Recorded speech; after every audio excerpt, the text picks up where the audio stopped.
Estamos todos juntos neste momento de paz. Que a luz divina ilumine nossos corações e a obra e nos dê completa força para da seguir. salvação. 1:2. A identidade espiritual e a graça que sustenta Paulo inicia a carta afirmando sua identidade como apóstolo de Jesus Cristo pela vontade de Deus.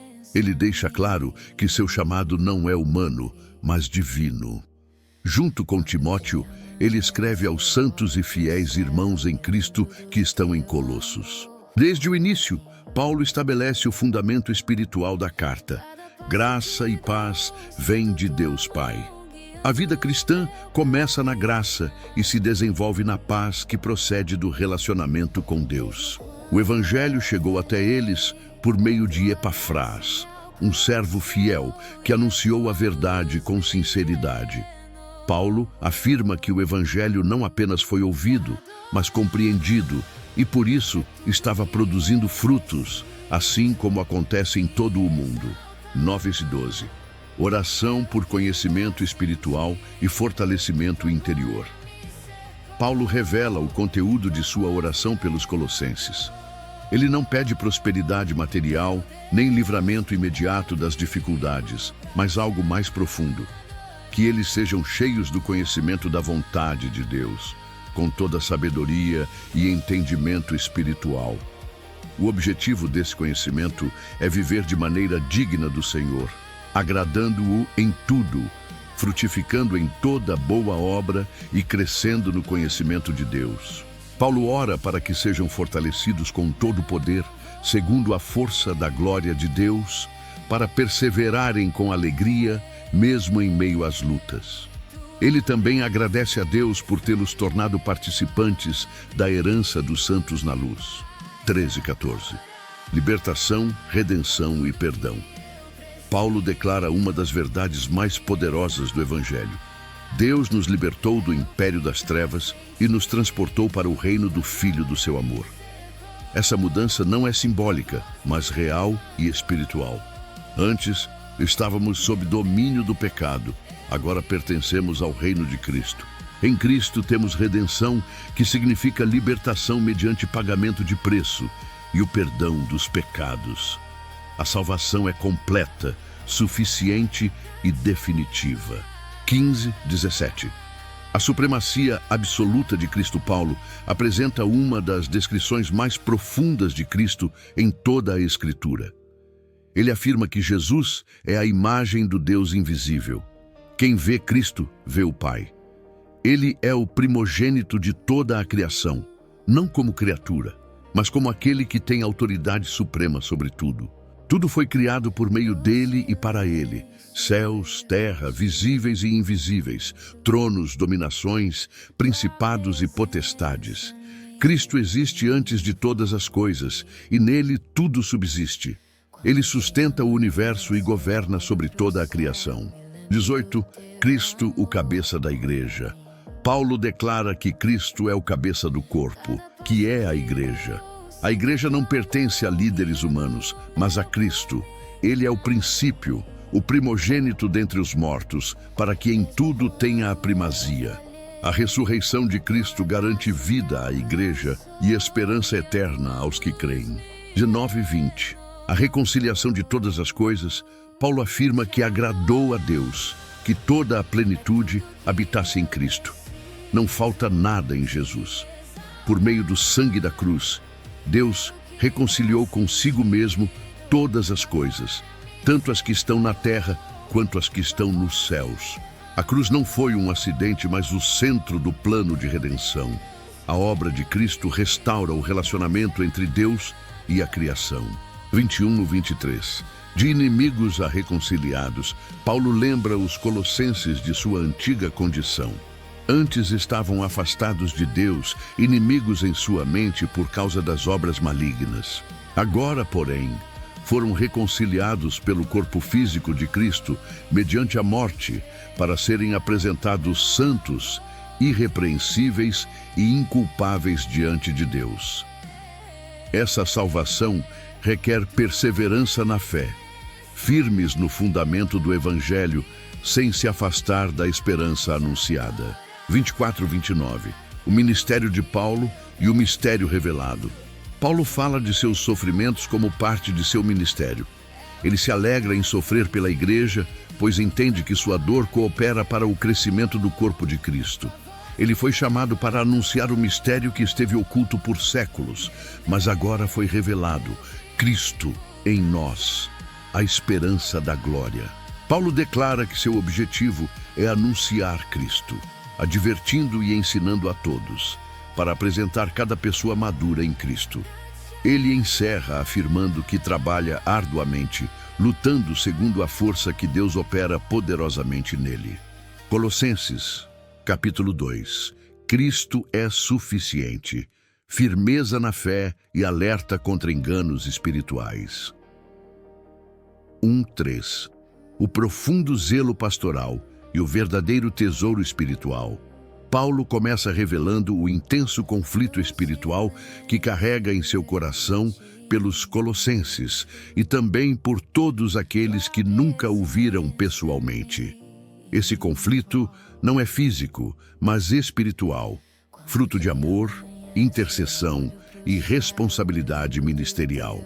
O desejo de Paulo é que os corações dos irmãos sejam consolados, fortalecidos e unidos em amor. Ele entende que a maturidade espiritual nasce da comunhão, da verdade e do amor sincero entre os irmãos. Paulo declara que o verdadeiro entendimento espiritual conduz à plena certeza da verdade, que é o mistério de Deus revelado em Cristo. Em Jesus estão escondidos todos os tesouros da sabedoria e do conhecimento. Nada está fora dele. Não existe verdade espiritual maior, mais profunda ou mais completa do que Cristo. 4:5. Firmeza contra discursos sedutores. Paulo alerta que escreve essas palavras para que ninguém seja enganado por discursos persuasivos e aparentemente espirituais.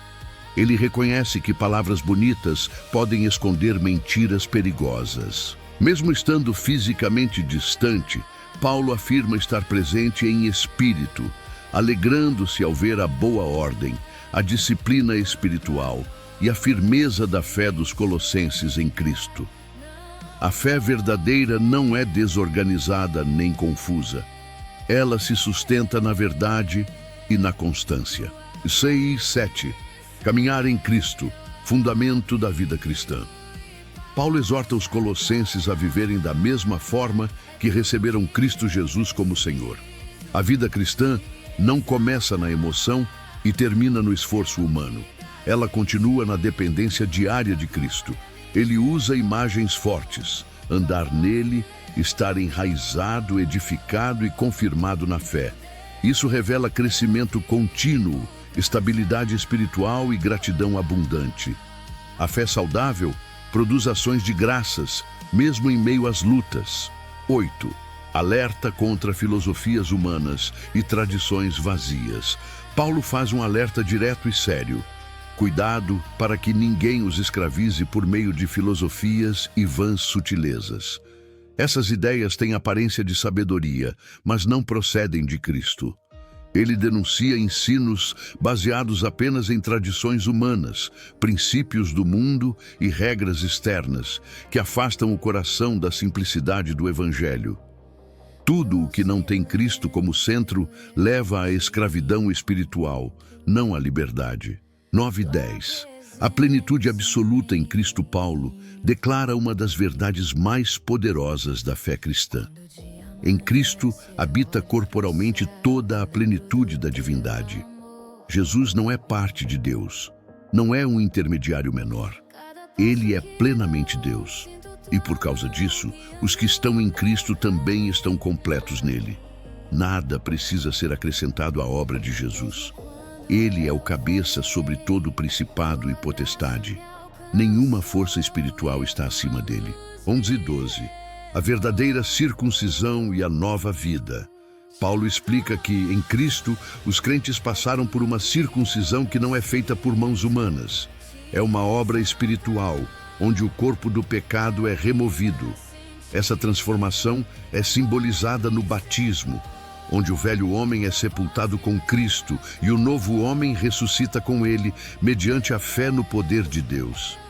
A vida cristã não é reforma exterior, mas morte e ressurreição espiritual. 13:15. Perdão total e vitória na cruz. Paulo lembra que antes os colossenses estavam mortos em seus pecados e na incircuncisão da carne. Mas Deus lhes deu vida juntamente com Cristo. Todos os pecados foram perdoados. A dívida que existia contra nós, com suas exigências legais, foi cancelada. Deus a removeu completamente, cravando-a na cruz. Na cruz, Cristo também despojou os principados e potestades espirituais, expondo-os publicamente e triunfando sobre eles. A cruz não foi derrota, foi vitória absoluta. 16:17. Liberdade contra o legalismo religioso.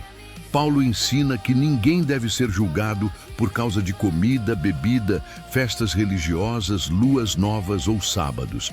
Essas práticas eram sombras do que haveria de vir. A realidade é Cristo.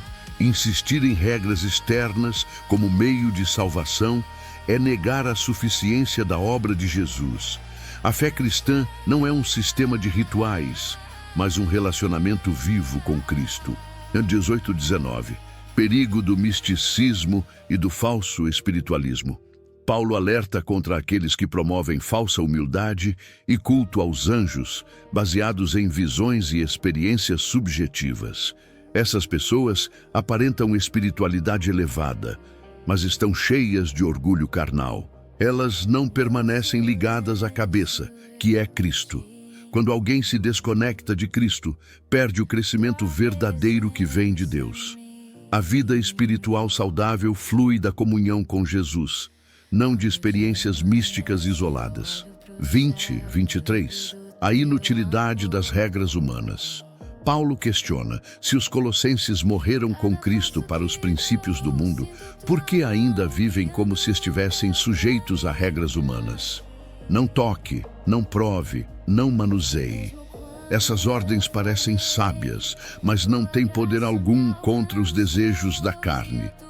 Essas práticas até aparentam santidade, mas não transformam o coração. A verdadeira transformação vem da obra interior do Espírito Santo, não da imposição de regras